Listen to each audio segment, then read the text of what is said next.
warahmatullahi wabarakatuh. Selamat pagi.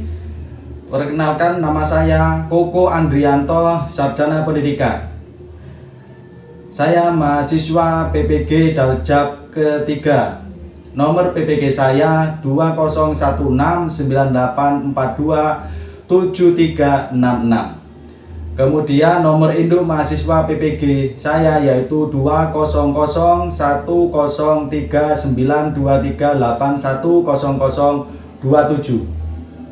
Saya PPG di Universitas Negeri Surabaya.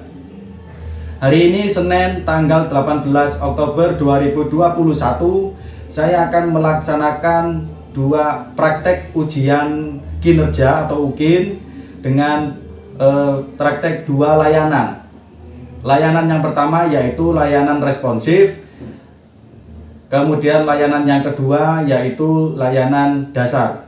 Layanan responsif saya akan mempraktekkan konseling individu. Kemudian untuk layanan dasar saya akan mempraktekkan bimbingan klasikal. Selamat menyaksikan video saya. Kurang lebihnya mohon maaf. Wassalamualaikum warahmatullahi wabarakatuh. Selamat pagi.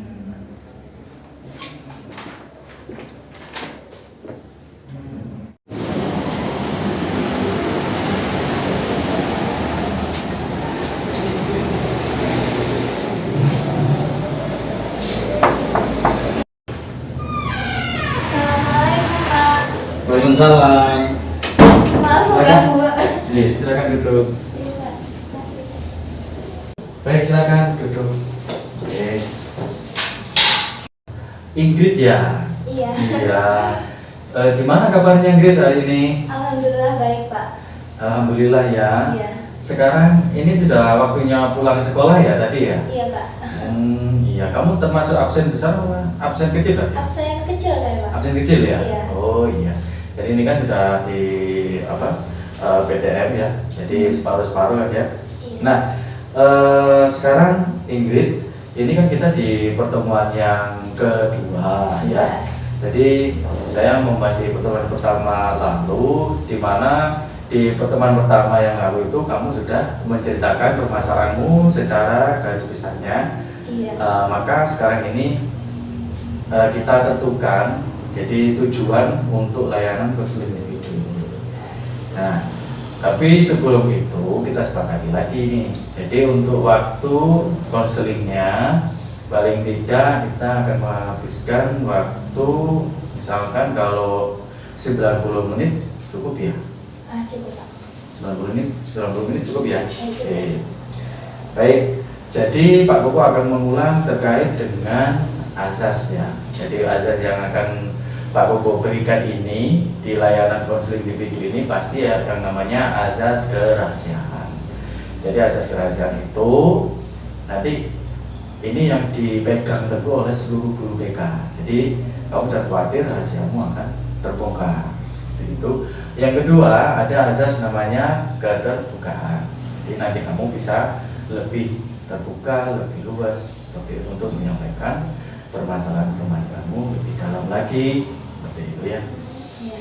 Nah, jadi kira-kira sekarang kita kembali lagi ke tujuan. Jadi kira-kira tujuan apa yang ingin kamu capai dalam pelaksanaan konseling individu ini sampai konseling ini berakhir selesai? Tujuannya apa?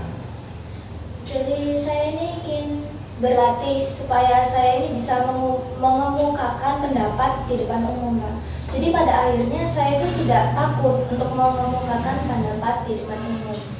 Oh gitu ya. Iya. Baik, kalau begitu sekarang saya lagi jadi kamu kepingin apa istilahnya berani untuk menyampaikan pendapat di depan umum. Iya. Kemudian sekarang saya akan membantu bersama-sama dengan kamu untuk menyelesaikan masalah kamu melalui layanan konseling individu ini sampai tuntas. Bagaimana? Sepakat? Sepakat, Pak. Sepakat ya. Baik kalau begitu. Nah, jadi ada apa ini, Pak? Kamu bisa menceritakan lebih dalam lagi ya terkait di dalam apa istilahnya permasalahan yang dulu pertama kamu ceritakan itu kan masih garis besar, kamu merasa takut kalau misalkan dituntut guru untuk apa istilahnya mengumumkakan pendapat, ya. Nah, di sini kamu bisa bercerita, kira-kira penyebabnya apa sih seperti itu? Ya, jadi kalau di kelas itu, kalau semisal ada guru yang menyuruh saya untuk maju ke depan, entah itu untuk mengemukakan pendapat atau menjawab soal, saya tuh suka nervous Pak, saya gemetaran sama berkeringat, saya tidak berani untuk menjawab. Oh gitu ya. Baik. Jadi Bapak memiliki tabel skala perasaan untuk menggambarkan perasaan yang kamu alami sekarang.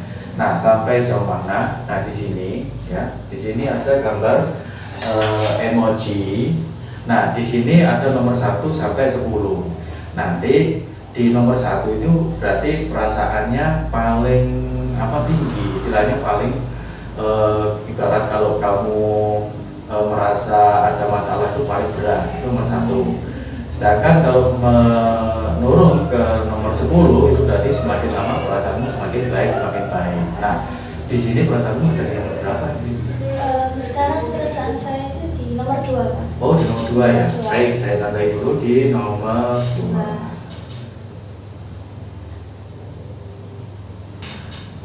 Jadi Ingrid di nomor 2 ya. Iya. Nah, terus misalkan kalau di kelas tidak ada guru, apakah kamu masih merasa nervous juga untuk maju di depan kelas?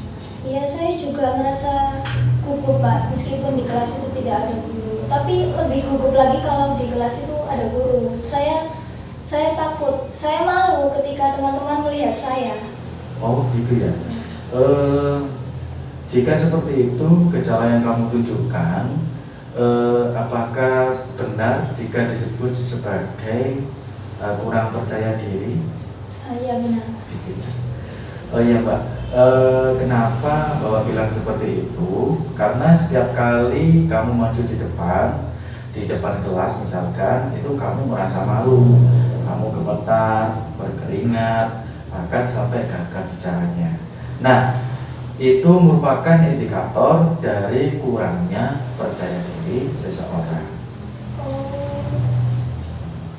Nah, supaya masalahnya lebih jelas, bolehkah Bapak bertanya-tanya sedikit lagi? Ya, boleh Pak. Boleh ya. Nah, sekarang tadinya kamu bilang bahwa rasa gugupmu itu semakin meningkat kalau di dalam kelas itu bukan hanya ada teman-temanmu, tapi juga ada guru, di kelas itu ya, benar ya? Iya, benar. Nah, kenapa kamu takut melakukan kesalahan? Apakah guru itu pernah memarahi kamu kalau kamu melakukan kesalahan saat tampil presentasi di depan kelas? Oh tidak Pak, enggak. Tidak ada guru yang memarahi saya. Saya hanya takut saya salah menjawab atau salah mengemukakan pendapat saya. Saya takut nanti nilai saya jadi jelek Pak. Jadi maksudnya di sini kamu berpikir kalau melakukan kesalahan di depan kelas itu kamu akan diberi nilai jelek. Iya Pak. Nah, mungkin kamu berpikir kalau segala sesuatu itu harus sempurna tanpa ada kesalahan sedikit pun. Apakah demikian? Iya benar. Selanjutnya, apa yang kamu lakukan ketika kamu merasa tidak percaya diri atau merasa nervous di kelas? Saya hanya diam saja Pak, daripada saya terlihat gugup dan malu di depan teman-teman saya. Jadi apa sebenarnya yang menjadi tujuan kamu untuk mengikuti konseling ini? Saya itu pengen bisa mengemukakan pendapat di depan umum. Saya ingin tidak nervous, tidak gemeteran, tidak berkeringat. Paling tidak saya bisa aktif dalam diskusi Pak, misalnya bertanya atau menjawab. Jadi tujuan konseling kita adalah agar kamu bisa percaya diri untuk maju di depan kelas berbicara di hadapan guru dan teman-temanmu yang ditandai dengan kamu tidak gemetar lagi, berkeringat lagi, tidak nervous, ya, kemudian kamu bisa bicara dengan baik tanpa terbata-bata jika tampil di depan kelas. Ya, seperti itu Pak. Baik. Bapak lihat nilai-nilai kamu ini sebenarnya bagus semua nih. Tidak ada yang di bawah rata-rata. Ya Alhamdulillah Pak. Saya juga senang nilai saya banyak yang bagus. Juga banyak teman-teman saya yang bilang kalau saya itu beruntung. Wah, berarti itu adalah pengalaman yang membahagiakan dan membanggakan untuk kamu ya? Iya, saya senang tapi saya juga sedih Pak. Jadi Mbak, ada di dalam Al-Quran surah An-Nisa ayat 32 yang artinya begini ya, dan janganlah kamu iri hati terhadap karunia yang telah dilebihkan Allah kepada sebagian kamu atas sebagian yang lain, karena bagi laki-laki ada juga bagian dari perempuan. Nah, dan seterusnya. Maka dari itu mungkin kita tidak boleh apa istilahnya iri ya terhadap oh ini sebenarnya bukan bagian aku, ini bagian itu. Jadi kita tidak boleh iri, nanti jadinya kita akan kufur terhadap nikmat, bahkan tidak mau menerima karunia Allah. Seperti itu. Iya Pak, saya juga takut kalau misalnya saya selalu iri sama apa yang teman-teman saya punya, tapi saya nggak punya. Saya takut nanti saya juga memiliki sifat kufur dan tidak mensyukuri karunia yang Allah berikan. Apakah kamu bingung? Kenapa kamu merasa bingung? Padahal itu adalah hal yang kamu inginkan. Sebenarnya teman-teman saya juga sudah mengajarkan saya supaya jika tampil di depan itu saya tidak gugup. Tapi hanya saja saya masih bingung. Kamu bingung?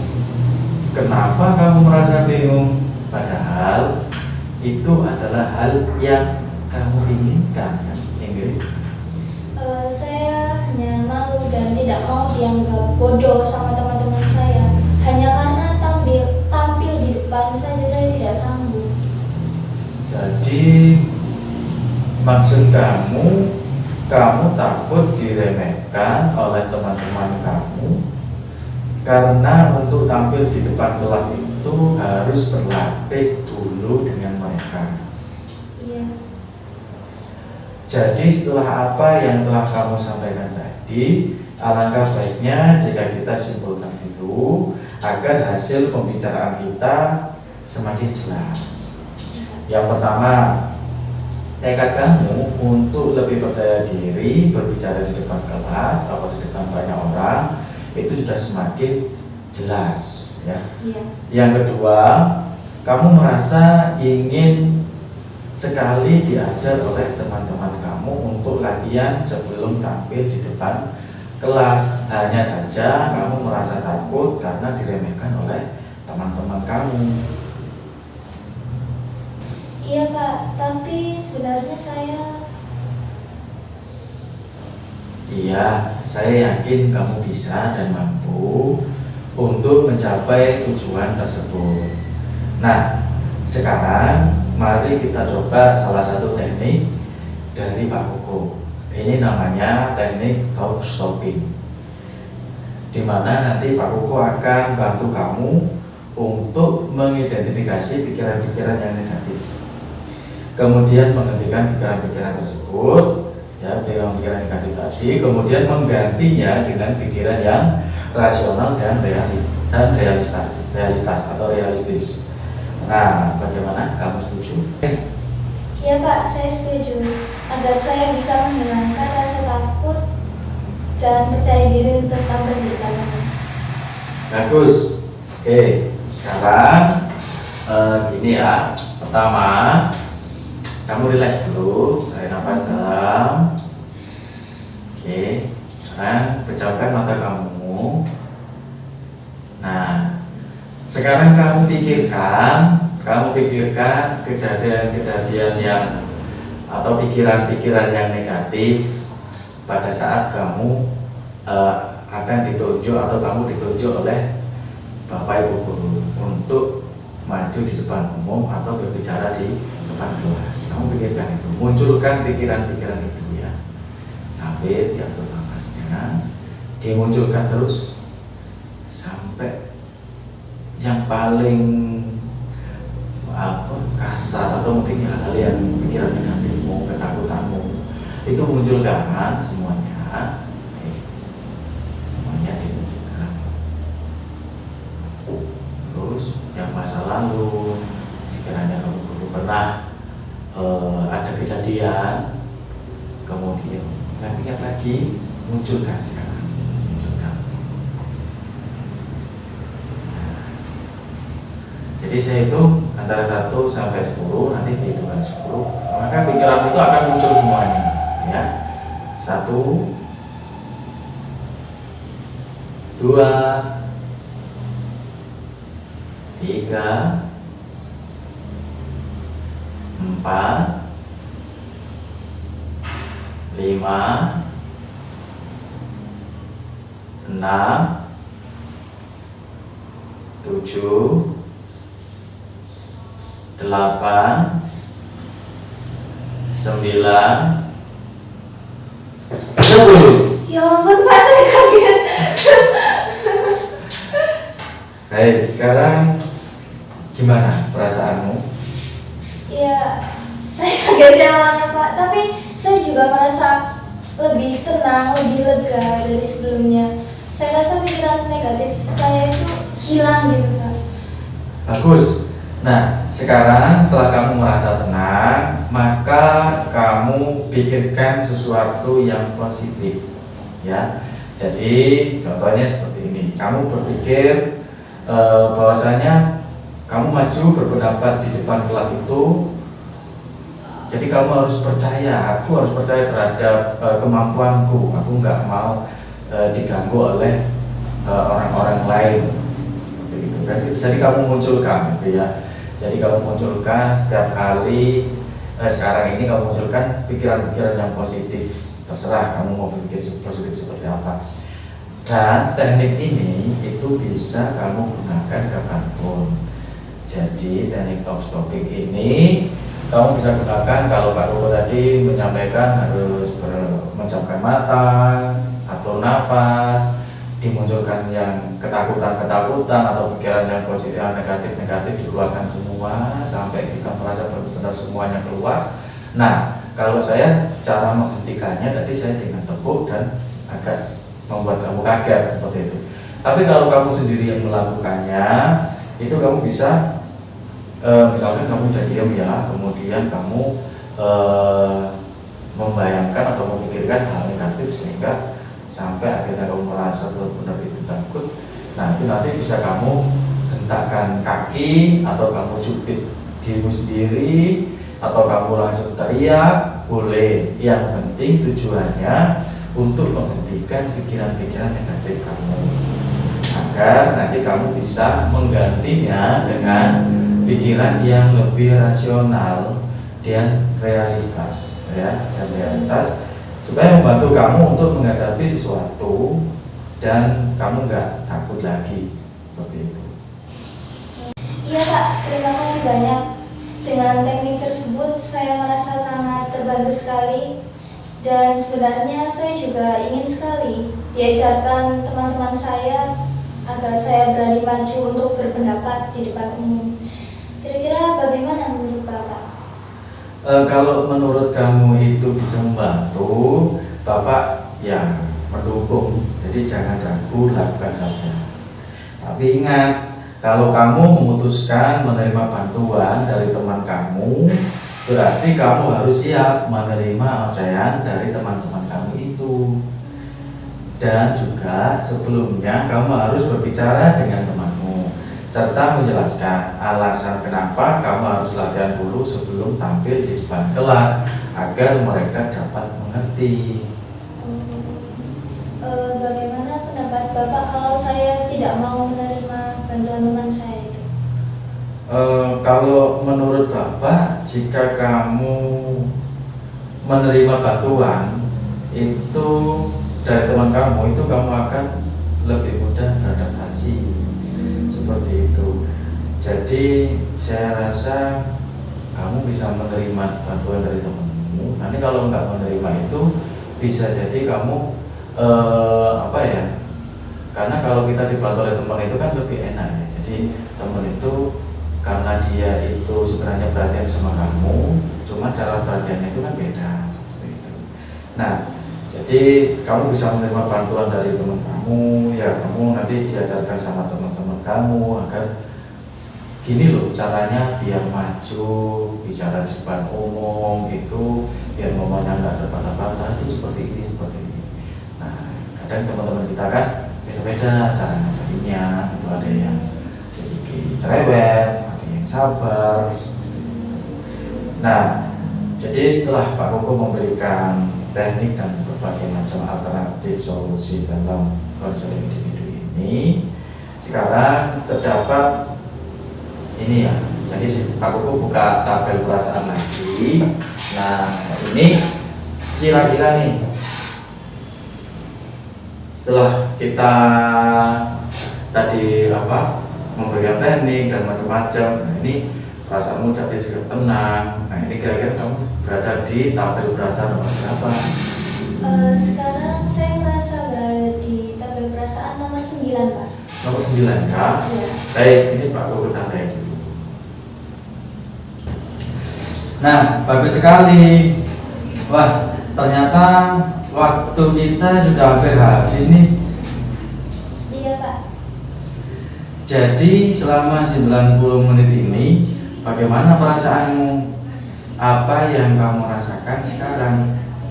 Iya, Pak. Alhamdulillah saya merasa lega karena semua keluhan yang ada di hati saya akhirnya bisa saya ceritakan. Alhamdulillah ya kalau begitu. Lalu apa yang kamu pikirkan selama pertemuan ini? Saya pikir bahwa keputusan untuk menerima tawaran latihan bersama teman-teman saya dan juga tidak memperdulikan ocehan teman-teman yang menganggap saya bodoh itu sudah benar, Pak. Karena dengan berlatih itu bisa membantu saya untuk meningkatkan kepercayaan diri saya agar saya bisa seperti teman-teman saya yang lain.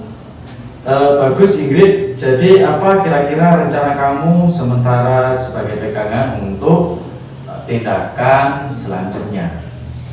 Iya, Pak, jadi insya Allah yang pertama saya akan menerima tawaran latihan dari teman-teman dan berlatih juga belajar bersama dengan mereka. Lalu yang kedua, saya tidak boleh iri dengan apa yang tidak saya miliki. Dan yang ketiga, sebelum tampil saya akan menggunakan pakaian yang rapi untuk meningkatkan rasa kepercayaan diri saya. Dan juga tentunya saya akan berdoa sebelum tampil. Kira-kira itu yang akan saya lakukan. Kita sudah terlalu banyak berbicara, sudah banyak. Apa yang bisa kamu simpulkan dari pertemuan kita kali ini? Jadi saya harus menentukan pilihan saya, Pak. Saya tidak boleh asal pilih karena semua ini juga untuk masa depan saya. Rasa ketakutan dan kecemasan saya pun juga menurun. Saya juga tahu langkah-langkah apa yang harus saya ambil untuk mengatasi rasa tidak percaya diri saya ini. Nah, sekarang ini Pak Koko punya lembar observasi, evaluasi. Ini minta tolong untuk di-share. Nah, silakan.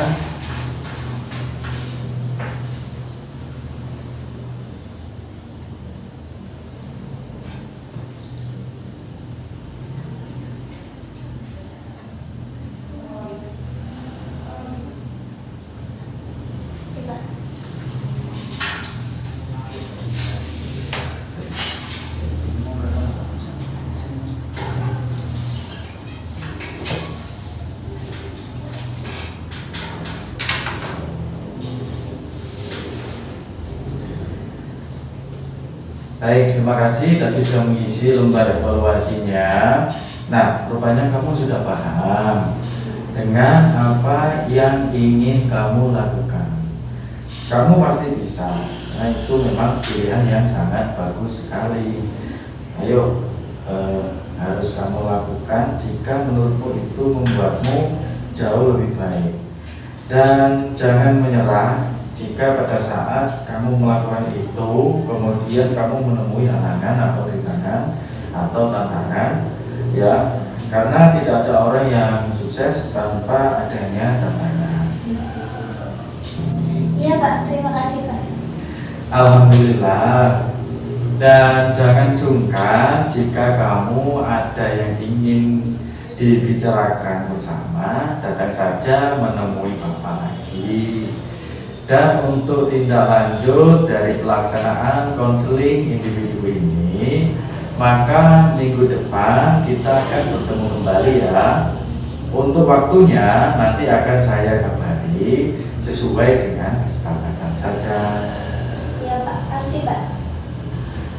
Nah, bagaimana kalau kita tutup pembicaraan ini dan saya mengucapkan terima kasih sekali atas kesediaan kamu untuk datang menemui Bapak. Pak, saya juga terima Terima kasih kasih. ya. Terima kasih atas waktunya Pak. Oke.